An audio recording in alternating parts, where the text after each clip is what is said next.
पढ़ने के लिए कहना। कल की क्लास में हम लोग बुद्धि लब्धि के बारे में पढ़ रहे थे। बुद्धि लब्धि बुद्धि को मापने का एक एक सूचकांक है। बुद्धि लब्धि के माध्यम से हम यह जानने की कोशिश करते हैं कि किसी भी व्यक्ति के अंदर, किसी भी बालक के अंदर कितनी बुद्धि की कितनी मात्रा उपलब्ध है। और बुद्धि लब्धि का यह जो कॉन्सेप्ट था, यह बहुत बाद का नहीं है, बहुत बहुत पहले का नहीं है, यह अभी हाल का ही है। सबसे पहले बुद्धि परीक्षण का निर्माण 1905 में बिने और साइमन ने किया था। बिने और साइमन फ्रांस के थे। उनके बुद्धि परीक्षण में 30 प्रश्न थे। 3 से लेकर 16 वर्ष के बच्चों के लिए ये था। 1908 और 1911 में इसका संशोधन किया गया। 1911 में बिने ने मानसिक बुद्धि शब्द का प्रयोग किया था। उसके बाद टर्मैन, जो स्टैनफोर्ड विश्वविद्यालय अमेरिका के थे, उन्होंने 1916 में बिने के परीक्षण को अंग्रेजी भाषा में और अमेरिका की परिस्थितियों के अनुसार मॉडिफिकेशन किया, इसका संशोधन किया। और जो 1916 में स्टैनफोर्ड विश्वविद्यालय के टर्मन ने इसका संशोधन किया, तो उस संशोधन के बाद इस बुद्धि परीक्षण का नाम स्टैनफोर्ड बिने बुद्धि परीक्षण कर दिया गया। जो मॉडिफाइड स्वरूप था इसका, जिस वास्तव में बिने और साइमन द्वारा निर्मित था, लेकिन वो फ्रेंच भाषा में था, वह फ्रांस की परिस्थितियों के हिसाब से था। उसको टर्मन ने अमेरिकी परिस्थितियों के हिसाब से चेंज किया। फॉर्मेट वही था, भाषा चेंज कर दी, फ्रेंच की जगह पर अंग्रेजी कर दिया। अब जब ये सब चेंज किया तो उसका नाम रखा उसका स्टैनफोर्ड बिने परीक्षण। इसलिए स्टैनफोर्ड विश्वविद्यालय के वो थे, इसलिए। यहां तक तो ठीक है। इसके बाद जो बात शुरू हुई, वो चूंकि पहले पहले जो बुद्धि परीक्षण बनाया गया, उस बुद्धि परीक्षण में बुद्धि लब्धि शब्द का इस्तेमाल नहीं हुआ था। उसके संशोधन के दौरान मानसिक आयु शब्द का प्रयोग किया गया था। लेकिन जो 1916 में बिने साइमन के परीक्षण में स्टैनफोर्ड विश्वविद्यालय में संशोधन हुआ टर्मन के समय में, तो उस समय सबसे पहले बुद्धि लब्धि शब्द या संप्रत्यय का सबसे पहले नाम लिया गया। मतलब बुद्धि लब्धि शब्द जो है वह अस्तित्व में 1916 में स्टैनफोर्ड विश्वविद्यालय अमेरिका में आया। इसके द्वारा ही मानसिक आयु के स्थान पर बुद्धि लब्धि शब्द का प्रयोग होने लगा। ये बहुत ही खास चीज है। इस खास चीज को तुम लोग कहीं नोट करना, नहीं तो दोबारा ये वीडियो सुन करके इसको नोट कर लेना, क्योंकि हम लोग बुद्धि पर कई दिनों से अटके हुए हैं। तो आज हम आगे बढ़ना चाहते हैं, इसलिए ज्यादा लंबे समय तक इस पर नहीं रहना चाहते। लेकिन एक बार मैं फिर से रिपीट करता हूं कि जो भी परीक्षण बिने और साइमन ने बनाया था वह फ्रांसीसी भाषा में था, फ्रेंच भाषा में था, फ्रांस की परिस्थितियों के हिसाब से था। 1916 में, इसके पहले ये लोग जो हैं बुद्धि के लिए मानसिक आयु की बात करते थे कि जैसे किसी की बुद्धि बताने के लिए वो कहते थे कि 10 साल के बच्चे के पास 20 साल के बच्चे जैसी बुद्धि है। इसका मतलब कि यह ज्यादा बुद्धिमान है, कम बुद्धिमान है, ऐसे ही अंदाज लेते थे। लेकिन 1916 में जो स्टैनफोर्ड विश्वविद्यालय के टर्मन ने इसका जब संशोधन किया, तो उसका नाम स्टैनफोर्ड बिने बुद्धि परीक्षण कर दिया गया। उसमें अमेरिकन कंडीशंस का, अमेरिकन जो परिस्थितियां थी उसको ध्यान में रखते हुए किया गया। और इस बुद्धि परीक्षण को फ्रांसीसी भाषा की जगह, फ्रेंच भाषा की जगह अंग्रेजी भाषा में कर दिया गया, ताकि चूंकि अमेरिका में अंग्रेजी बोलने वाले लोग ज्यादा थे, अंग्रेजी समझने वाले भी लोग ज्यादा हैं। तो ऐसी स्थिति में इन्होंने सबसे पहली बार बुद्धि लब्धि शब्द का प्रयोग किया। तो प्यारे विद्यार्थियों, बुद्धिलब्धि शब्द का प्रयोग स्टैनफोर्ड विश्वविद्यालय अमेरिका में सबसे पहली बार 1916 में हुआ। ये एक कॉन्सेप्ट है, ये एक तथ्य है। अब इसके आगे की जो बात है वो इतनी एक बात इसमें और जोड़नी जरूरी है कि हालांकि इस तरह के किसी कोफिशिएंट के बारे में एक जर्मनी के कर्स्टन मनोवैज्ञानिक थे उन्होंने 1916 में ही इसकी चर्चा कर दी थी, 1912 में ही इसकी चर्चा कर दी थी। 1912 में कहा था लेकिन इसको उन्होंने किया नहीं था।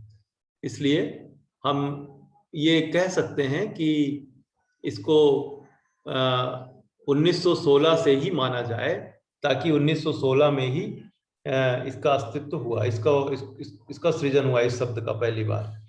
बुद्धिलब्धि वास्तव में क्या है? बुद्धिलब्धि के लिए इसको चाहे नोट भी कर लो या हर समय दिमाग में रखो कि बुद्धिलब्धि जो है वो मानसिक आयु और शारीरिक आयु का एक अनुपात है। बुद्धिलब्धि क्या है? मानसिक आयु और शारीरिक आयु का एक अनुपात है, जिसमें 100 से मल्टीप्लिकेशन किया जाता है। बुद्धिलब्धि के लिए अगर परिभाषा बनाना चाहें तो बुद्धिलब्धि एक मानसिक आयु और शारीरिक आयु का एक अनुपात है जो 100 से गुणा करने पर प्राप्त होता है। बुद्धिलब्धि का सूत्र जो है मानसिक आयु अपान या बटे शारीरिक आयु। अगर किसी चीज को हम किसी से भाग करते हैं तो उसको बटे कहते हैं, उसी को अनुपात कहते हैं। अनुपात जैसे मान लो कि जब तुम लोग बेसन का लड्डू बनाते हो तो बेसन के लड्डू में बेसन और चीनी का अनुपात मान लो 1:1 रखे तो बेसन 1 किलोग्राम और चीनी 1 किलोग्राम, तो यहाँ पर कहा जाएगा 1/1। ठीक है, जैसे कोई दूधिया हो, वो दूध में 1 लीटर दूध में 500 ग्राम पानी मिलाए, आधा लीटर पानी मिलाए, तो इसका पानी और दूध का जो अनुपात होगा, पानी होगा 1 और दूध होगा 2, तो 1/2 माना जाएगा। पानी और दूध का अनुपात क्या माना जाएगा? 1/2। और अगर दूध और पानी का अनुपात कहा जाए तो 2:1 उलट जाएगा, है ना। जैसे मान लो कि रक्षिता की का वजन मान लो 30 किलो है और रक्षिता के भाई का वजन मान लो 15 किलो है, तो इसके दोनों के बीच अनुपात कैसे निकालेंगे? रक्षिता अनुपात इसके भाई का अनुपात अमितोष, तो रक्षिता बटे अमितोष बराबर 30/15। इस तरह से अनुपात निकाला जाता है। जैसे जिसके जो भी अनुपात है, जिन दो चीजों के बीच अनुपात है उतने बटे उतना कर दिया जाता है। जो पहले नाम लिया जाता है उसकी संख्या पहले लिखी जाती है, जो बाद नाम लिया जाता है उसकी संख्या बाद में लिखी जाती है। तो तुम लोग इसको अच्छे से इस तरह से समझो कि बुद्धिलब्धि जो है वह मानसिक आयु और शारीरिक आयु का अनुपात है।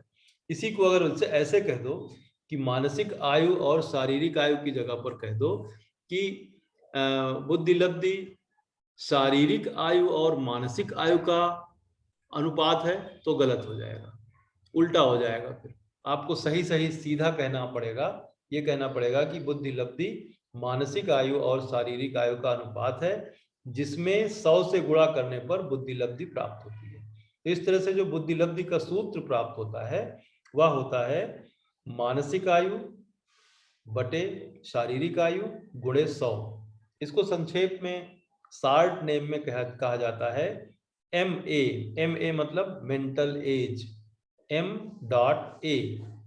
अगर शार्ट में लिखें तो मेंटल को M लिखेंगे, A को एज लिखेंगे, और अपान बटे क्रोनोलॉजिकल एज। क्रोनोलॉजिकल का मतलब होता है जो हमें हमारी शरीर की उम्र है। शरीर जब जन्म लेता है, वैसे तो शरीर की जो संरचना है वह माँ के गर्भ से ही शुरू हो जाता है, लेकिन वह शरीर अस्तित्व में नहीं होता है। वह शरीर हमारे संसार में नहीं होता है जिससे कि लोगों का वास्ता जुड़े। तो जब वो गर्भ से बाहर आता है तब की जो उम्र होती है उसको हम मनुष्य की शारीरिक आयु के रूप में गणना करते हैं।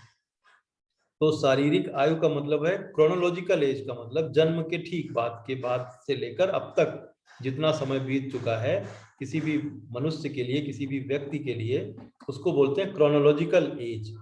तो CA इसको शार्ट में कहते हैं CA। वैसे कहीं कहीं किसी किसी सूत्र में PA भी लिखा जाता है। पी का मतलब फिजिकल, ठीक है, फिजिकल एज को भी भौतिक आयु कहते हैं या शारीरिक आयु कहते हैं। तो इनको दोनों को लिख करके फिर बीच में गुणे 100 लिखा जाता है। मतलब पहले मेंटल एज अपान क्रोनोलॉजिकल एज लिख लिया जाता है।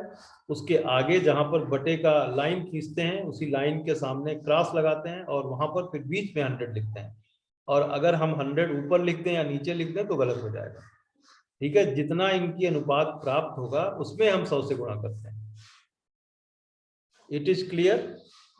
तुम लोगों को कोई प्रॉब्लम है IQ जानने के संबंध में?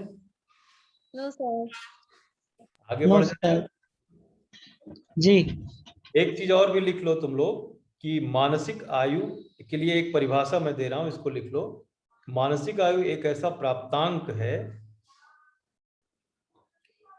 जिसका निर्धारण अपनी ही उम्र या अपने से कम अथवा अधिक उम्र के बच्चों के औसत निष्पादन के साथ तुलना करके किया जाता है। ये मानसिक आयु की डिफिनेशन है। मानसिक आयु एक ऐसा प्राप्तांक है जिसका निर्धारण अपनी ही उम्र या अपने से कम या अधिक उम्र के बच्चों के औसत निष्पादन के साथ तुलना करके किया जाता है। तुमको कल आयशा इस बात को मैं समझाने की कोशिश कर रहा था। आयशा बात सुन रही हो? आवाज सुन रही हो? Yes sir. कल मानसिक आयु की बात जब हम लोग कर रहे थे तो मानसिक आयु के बारे में ये कह रहे थे कि अगर हम किसी बच्चे को जो कक्षा 5 में पढ़ता है और उसकी उम्र 10 साल है, उससे ये उम्मीद करते हैं कि वह किसी प्रश्नावली के 50 में से 25 प्रश्नों को हल कर लेगा। और अगर 25 प्रश्नों से ज्यादा हल कर ले रहा है तो फिर वह कक्षा 5 के बच्चों से ज्यादा बुद्धिमान है। वह कक्षा 6 के बच्चों जैसा हो सकता है, या कक्षा 7 के बच्चों जैसा हो सकता है, या कक्षा 8 के बच्चों जैसा हो सकता है। इसलिए हम उस बुद्धि परीक्षण में ये तय किए रहते हैं कि कक्षा 5 वाला 25 करेगा, कक्षा 6 वाला 30 करेगा, कक्षा 7 वाला 35 करेगा, कक्षा 8 वाला 40 करेगा, कक्षा 9 वाला 45 करेगा और कक्षा 10 वाला सब कर लेगा। तो अगर कक्षा 10 वाला अगर कक्षा 5 वाला बच्चा, नमस्ते नमस्ते सोनी, कहाँ रह गई थी तुम? समय से आया? सोनी नहीं, मेरी बहन है। अच्छा, तुम्हारी बहन है, चलो ठीक है, जो भी है, लेकिन पढ़ाते समय नमस्ते नमस्ते नहीं किया जाता बच्चा। चलो, अगर आप देर करें तो मानसिक आयु का कॉन्सेप्ट क्लियर हुआ ऐसा?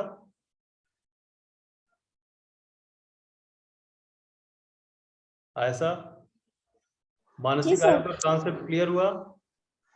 जी सर। सर वो जो आप वो बता रहे थे डेफिनेशन, वो लास्ट वाला हमारा छूट गया, तो बता दीजिए। डेफिनेशन मानसिक आयु की यही है कि मानसिक आयु के एक ऐसा प्राप्तांक है जिसका निर्धारण हम अपनी उम्र या अपने से कम या अधिक उम्र के बच्चों के औसत निष्पादन के साथ तुलना करके करते हैं।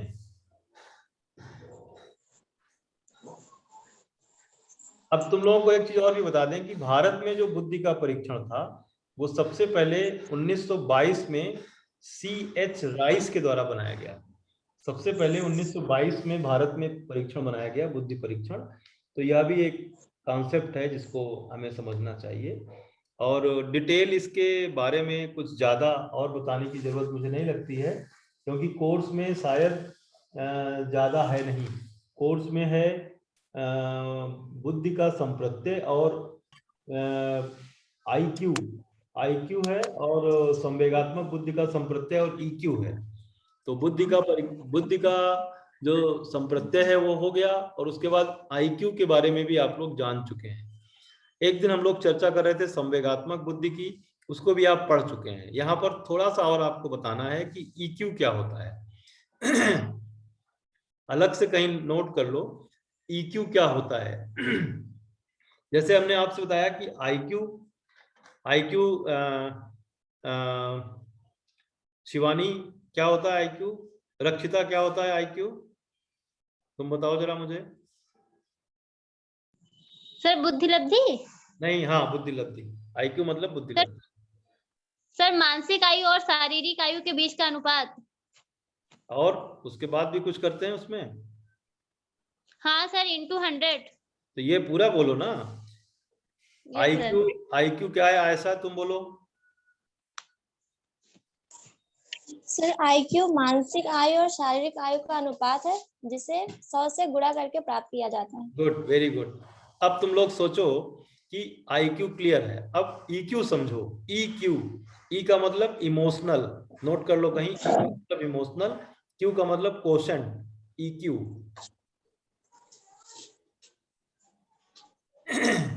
सोनी, अगर तुम परीक्षा में, सोनी आवाज सुन रही हो?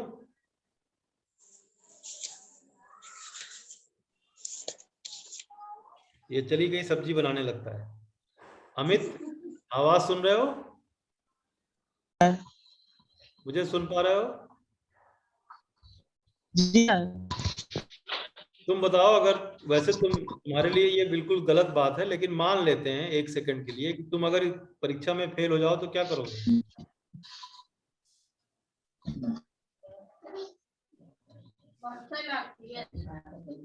अमित जी मान लो परीक्षा में फेल हो जाओ तो क्या करोगे? जी मान लो फेल हो जाओ तो क्या करोगे? तुम्हारा क्या हाल हो जाएगा? सर पुनः प्रयास करेंगे। चलो अभिषेक, तुम्हारा क्या हाल हो जाएगा? कुछ नहीं सर, कुछ भी नहीं होगा? कुछ भी नहीं होगा? अच्छा सर, आगे ट्राई करेंगे सर, मेहनत करेंगे आगे और क्या। फिर से ट्राई करेंगे। सोनी, तुम्हारा तो आवाजें नहीं आ रही। मीनू, तुम क्या करोगी?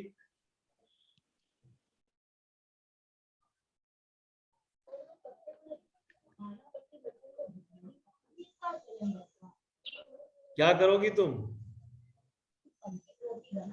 सर फिर से पढ़ेंगे और क्या करेंगे, फेल हो जाएंगे तो क्या पढ़ाई छोड़ देंगे? चलो ठीक है। रक्षिता का तो मुझे पता है। रक्षिता तुम क्या करोगी, बताएं हम?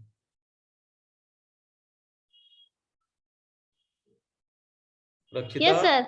हम बताएं तुम क्या करोगी? जी सर बताइए। तुम तो जोर जोर से रोना शुरू कर दोगी। हाँ सर, ये तो होगा। बताने वाले थे। और मीनू, तुम भी रोना शुरू कर दोगी। और हाँ सर, हम भी यही करने जा रहे हैं। सोनी का तो रो रो के बुरा हाल हो जाएगा। आयशा का भी करीब करीब यही हाल होगा। क्यों आयशा, यही हाल होगा? जी सर जी, बिल्कुल यही हाल होगा। अमित और अभिषेक भी हालांकि मतलब कह रहे हैं कि हम कुछ नहीं करेंगे और हम भविष्य में फिर से तैयारी करेंगे, लेकिन रोएंगे ये लोग भी।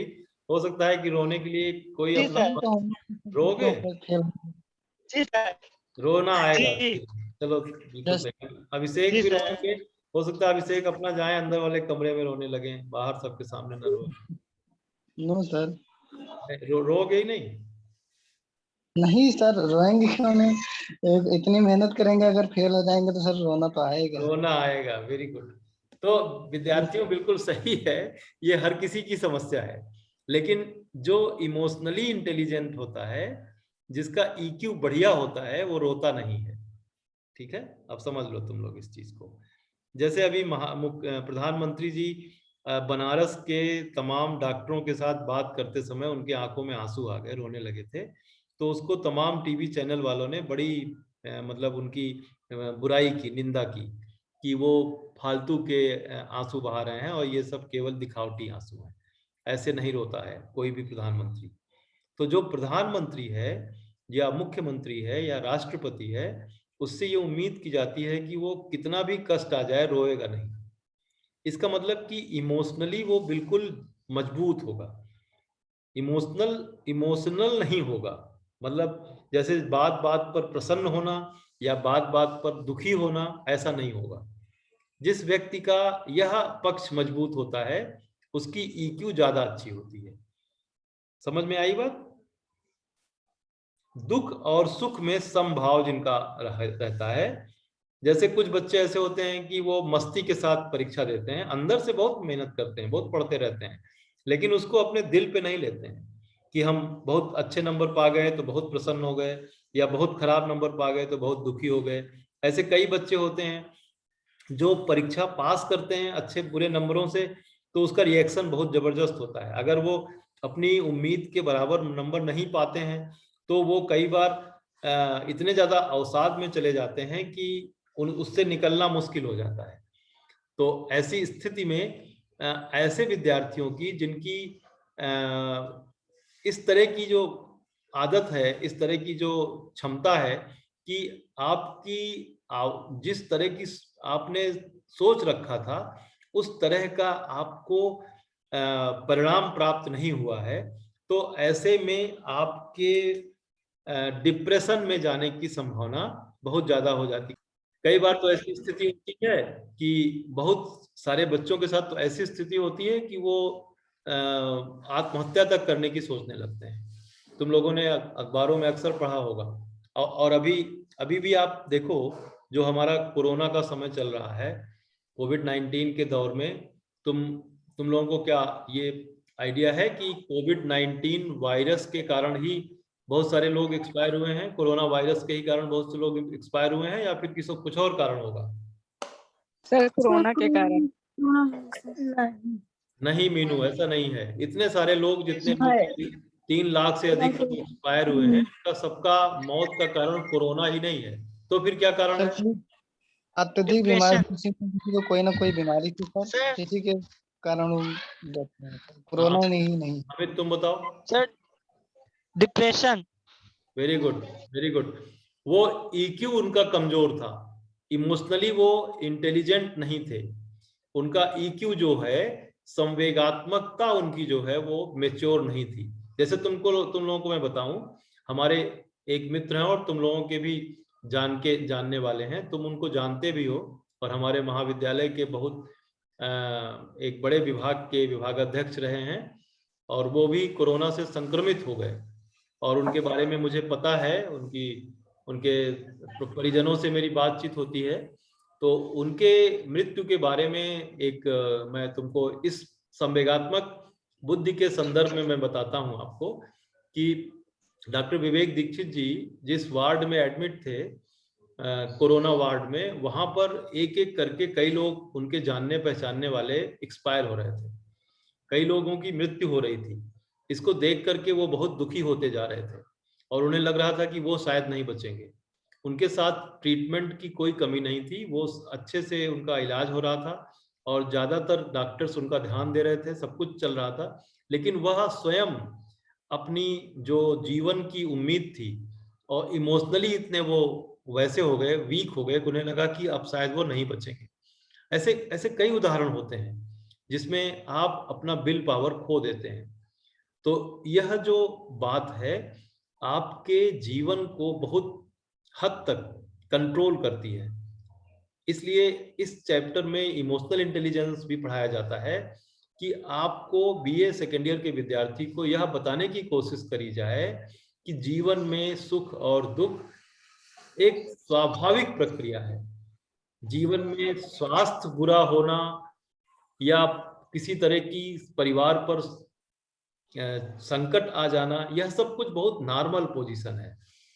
कभी कभी तुम लोगों की एज में किसी से इतना लगाव हो जाता है, किसी मित्र से इतना प्रेम हो जाता है कि उस प्रेम के बिछड़ने का इतना अफसोस हो जाता है कि आप कई बार गलत स्टेप ले लेते हैं। तो जो ये किशोरावस्था की जो स्टेज है, इस स्टेज पर मनोविज्ञान के इस चैप्टर में संवेगात्मक बुद्धि शायद इसलिए भी पढ़ाई जाती है कि आपका जो बौद्धिक स्तर है और संवेगात्मक स्तर है स्पेशली, वह बहुत मेंटेन रहे।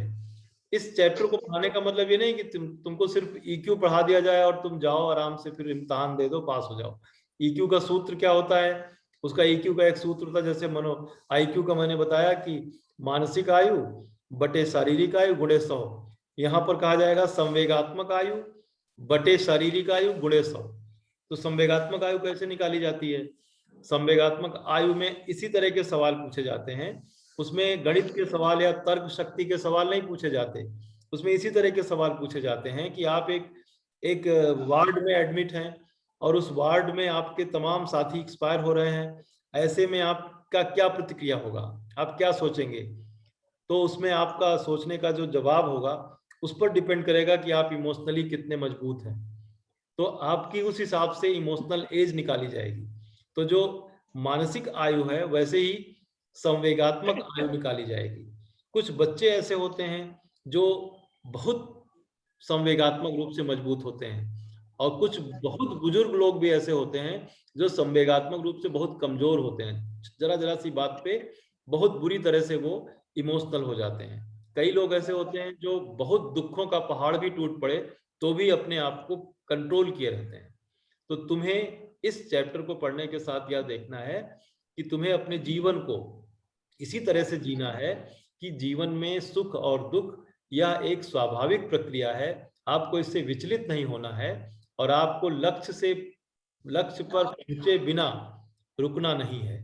आपने अपना लक्ष्य जो तय किया है वहां तक पहुंचना। जैसा अभिषेक ने कहा, अमित ने कहा, बाकियों ने कहा कि हम फेल होने पर सर बिल्कुल नहीं, हम अगली कक्षा के लिए अगली बार प्रयास करेंगे कि हम और अच्छा करें। इस तरह की सोच वास्तव में आनी चाहिए। बाद में जब मैंने घुमा कर पूछा तब सब लोग रोने लग गए, लेकिन तुम्हें कभी भी नहीं रोना है, जीवन में रोना नहीं है। हाँ, रोना के लिए मैं नहीं कह रहा हूँ कि रोना बेकार चीज है, आप रो सकते हैं और आप आराम से कमरे को बंद करके थोड़ी देर जा करके रो सकते हैं, लेकिन यह रोना आपकी कमजोरी नहीं होना चाहिए। ठीक है, इस रोने को लेकर के आपकी कमजोरी नहीं होनी चाहिए, स्पेशली लड़कियों को मैं बहुत स्पेशली कह रहा हूँ। हालांकि ये मेरा कहना अच्छा नहीं है, जेंडर डिस्क्रिमिनेशन भी हो जाएगा, लेकिन लड़कियों का यह एक तरह का अपना अस्त्र है और बहुत सारी ऐसी लड़कियां और महिलाएं होती हैं जो अपना काम रो रो के कराती हैं। तो तुम लोगों को ऐसे नहीं बनना है, ठीक है? रक्षिता तो ऐसा नहीं करती है, लेकिन बाकी लोग भी ऐसा करें कि जब कभी ऐसी स्थिति आए तो वह अपना बात मनवाने के लिए आंखों में आंसू ना लाए। आंखों में आंसू ला करके अपने आप को कमजोर करके आपको नहीं रहना है, आपको मजबूती से अपनी परिस्थितियों को फेस करना है। ठीक है, तो EQ का मतलब समझ गए?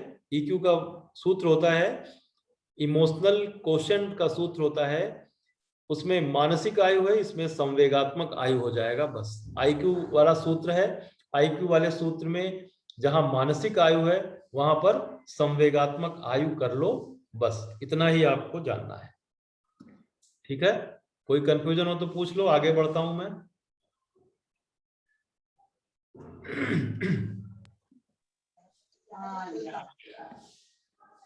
आगे बढ़ूं? Yes sir. चलो अभिषेक तुम और अमित ने कह दिया है कि कल वो नहीं आएंगे, इनकी नेट पैक खत्म होने वाला है, लेकिन कोशिश करें कि ये लगातार क्लास में रहें। और तुम सब लोगों से ये हमारी रिक्वेस्ट है कि तुम सब लोग और लोगों को इस क्लास में लेके आओगे, प्रयास करोगे कि ये क्लास ज्यादा संख्या में लोगों को फायदा दे। आज जैसा कि मैंने अपने नोटिफिकेशन में कहा था वो हो नहीं पाया क्योंकि समय भी खत्म हो रहा है। व्यक्तित्व के बारे में हम बात करना चाह रहे थे। तुम लोगों के कोर्स में व्यक्तित्व का जो चैप्टर है उसमें अलग से कोई चैप्टर नहीं है। व्यक्तित्व के संबंध में व्यक्तित्व की परिभाषा और इसके कारक इतना ही है। ठीक है, तो व्यक्तित्व मैं बताना शुरू करूं इसके पहले तुम लोगों को मैं कहते हैं व्यक्तित्व क्या है।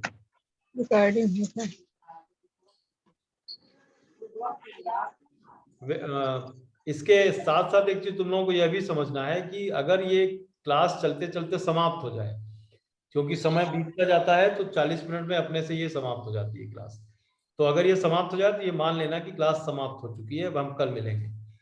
व्यक्तित्व के बारे में जो कहना है वो ये है, किसी को कुछ पता है कि व्यक्तित्व का क्या मतलब होता है?